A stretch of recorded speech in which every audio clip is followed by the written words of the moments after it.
नमस्कार बच्चों, मैं ताहिर मंसूरी आपका अपने YouTube चैनल ज्ञान क्लासेस में आपका स्वागत करता हूं।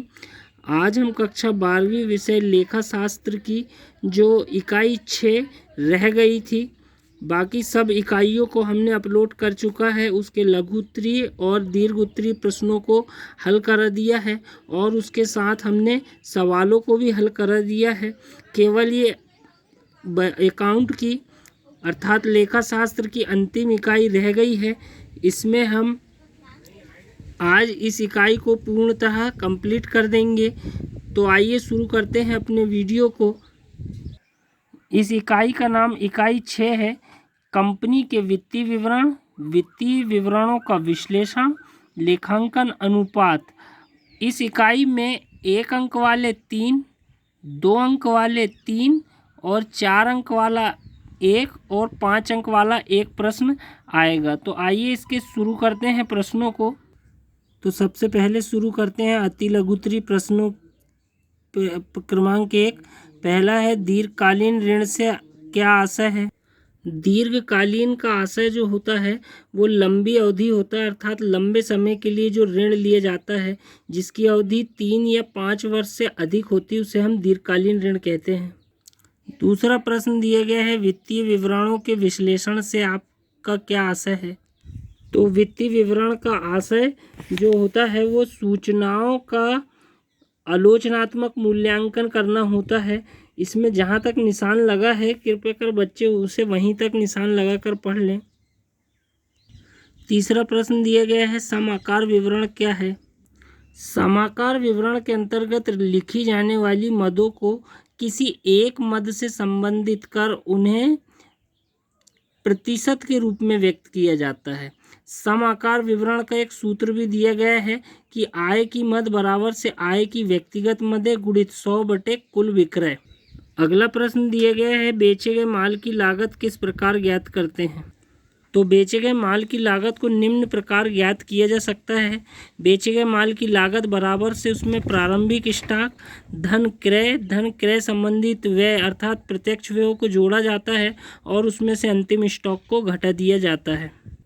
अगला प्रश्न है, शुद्ध लाभ अनुपात क्या है? यह अनुपात शुद्ध लाभ व शुद्ध विक्रय के मध्य संबंध प्रकट करता है। इस अनुपात की गणना का उद्देश्य संस्था की संपूर्ण क्रियाओं की कुशलता की जांच करना है। इसकी गणना निम्न सूत्र द्वारा की जा सकती है। शुद्ध लाभ अनुपात बराबर से कर के बाद शुद्ध लाभ गुणित 100 बटे में शुद्ध विक्रय आता है। इसके बाद प्रश्न क्रमांक 6 दिया गया है, शीघ्र संपत्ति किसे कहते हैं? शीघ्र संपत्ति के बहुत सारे नाम हैं, जैसे तरल, त्वरित या शीघ्र संपत्ति वे संपत्तियां होती हैं जो एक अल्प अवधि या शीघ्र ही बिना किसी मूल्य हानि के रोकड़ में परिवर्तित की जा सकती है। इस संपत्ति में नगद रोकड़, बैंक में रोकड़, लेनदार, प्राप्य बिल व अल्प विनियोग जो कि तरल माने जाते हैं शामिल किए जाते हैं। इसमें लेनदार की जगह देनदार आएंगे। अगला प्रश्न 7, चालू अनुपात को समझाइए। चालू अनुपात फर्म की अल्पकालीन अर्थात कम समय की वित्तीय स्थिति का पता लगाने तथा शोध क्षमता की जांच करने की दृष्टि से चालू अनुपात एक महत्वपूर्ण अनुपात है, जिसे कार्यशील अनुपात भी कहते हैं। ये अनुपात संस्था के चालू संपत्ति एवं चालू दायित्वों के मध्य संबंध स्थापित करता है। प्रश्न क्रमांक 8 दिया गया है, कार्यशील पूंजी क्या है? तो कार्यशील पूंजी जो होती है चालू दायित्व पर चालू संपत्ति का आधिक्य कार्यशील पूंजी कहलाता है। अगला प्रश्न क्रमांक 9 है, लेखांकन अनुपात से क्या आशय है? तो लेखांकन अनुपात से आशय लेखांकन समंकों पर आधारित अनुपातों से है, अर्थात जब वित्तीय विवरण में 2 या 2 से अधिक मदों के मध्य अंकगणितीय संबंध स्थापित किया जाता है वह अनुपात लेखांकन अनुपात कहलाता है, अर्थात जिसे हम अंकों में प्रकट कर सकते हैं वह लेखांकन अनुपात होता है। प्रश्न क्रमांक 10 दिया गया है, परिचालन व्यय किसे कहते हैं?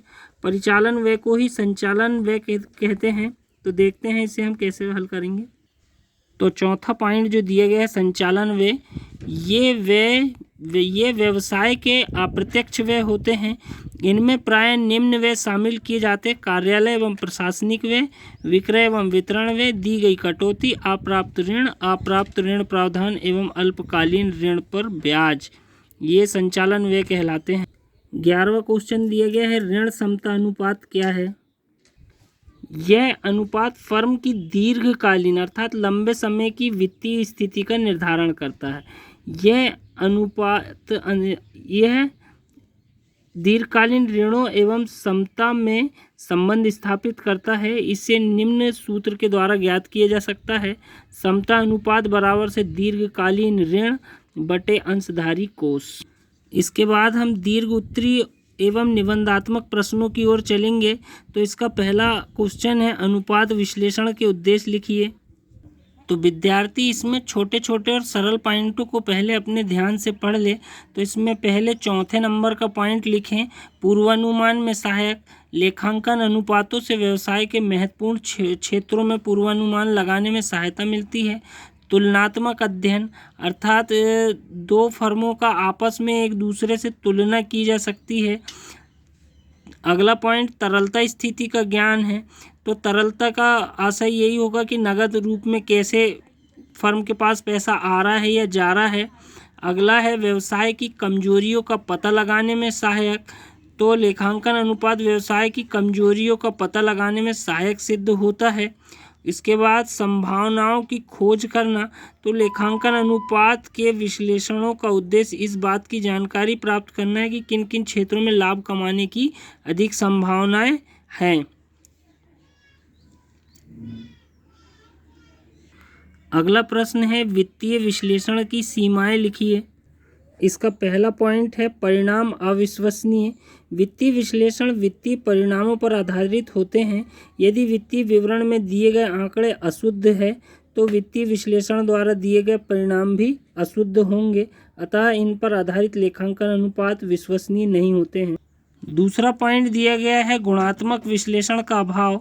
वित्तीय विश्लेषण में केवल वित्तीय आंकड़ों के संबंध में सूचना दी जाती है।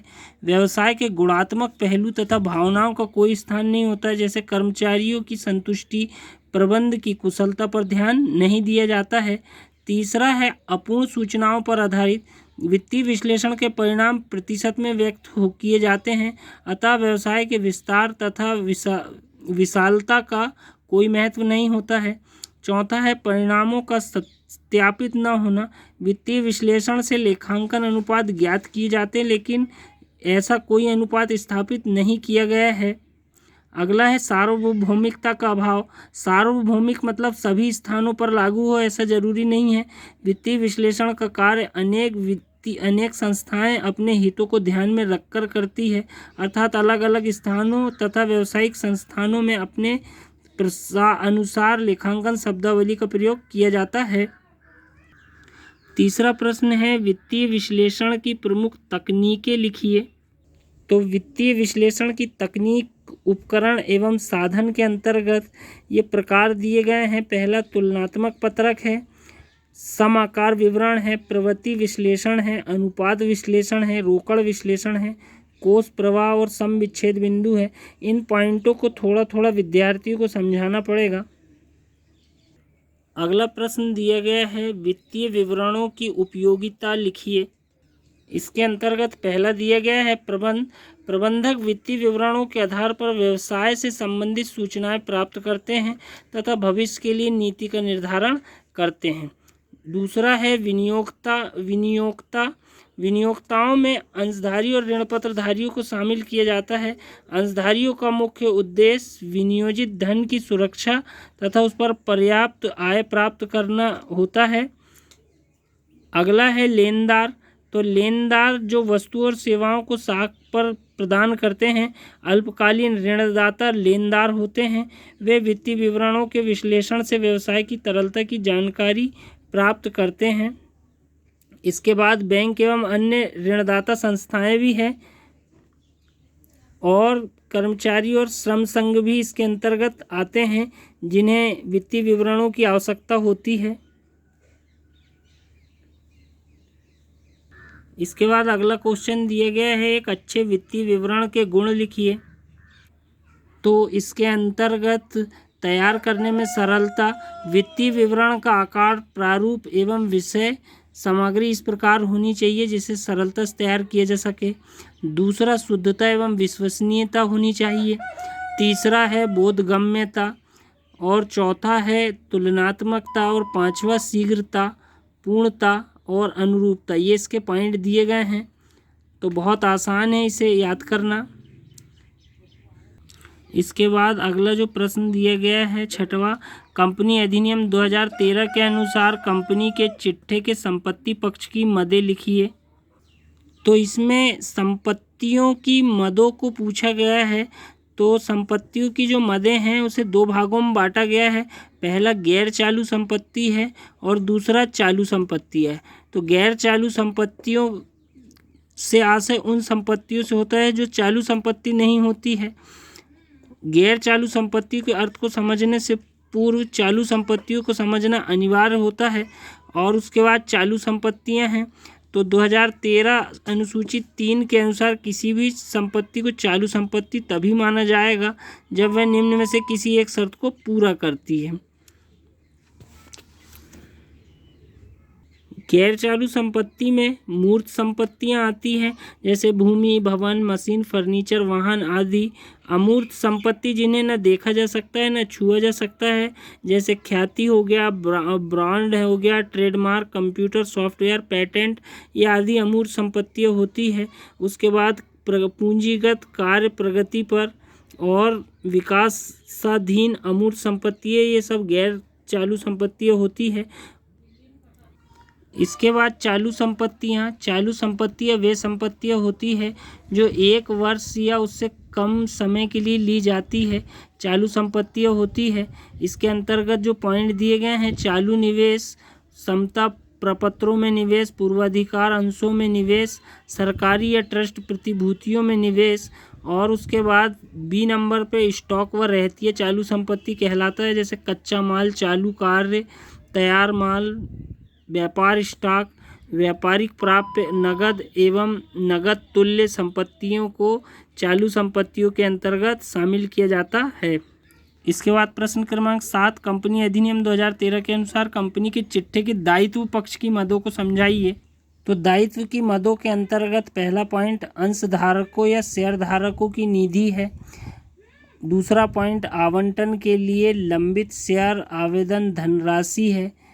तीसरा गैर चालू दायित्व है और चौथा चालू दायित्व है। इन्हें विद्यार्थी अच्छे तरह से अध्ययन कर ले। आने वाले वीडियो में हम व्यवसाय अध्ययन और अर्थशास्त्र का भी संपूर्ण अध्ययन कराएंगे। तो यदि वीडियो पसंद आए तो लाइक करें, सब्सक्राइब करें हमारे चैनल को। धन्यवाद।